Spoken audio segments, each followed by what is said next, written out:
From VOA Learning English, this is the Economist Report. The United States has expressed concerns about China planning to create a new development bank for Asia. US officials say they have questions about the new bank's system of governance, but some experts say opposition to the new organization may not be a good idea. China and 20 other countries recently launched the Asian Infrastructure Investment Bank, but some nations, including the United States, wonder whether the bank meets international models for governance and openness.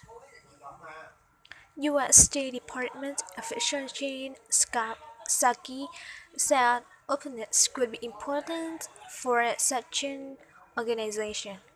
Some observers say the U.S. opposition in the Asian Infrastructure Investment Bank is a mistake. Richard Browning is at the Henry L. Timek Center in Washington, D.C. He says opposition to the bank is not good politics, but the United States is not the only nation to have reservations about the new development bank. Australian Prime Minister Tony Abbott recently said his government would like to. The United States is not the only nation to have reservations about the new development bank, Australian Prime Minister Tony Abbott.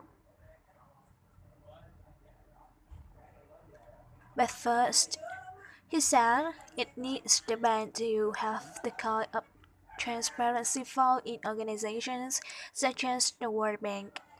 South Korea has said more consideration is needed on the new bank's governance.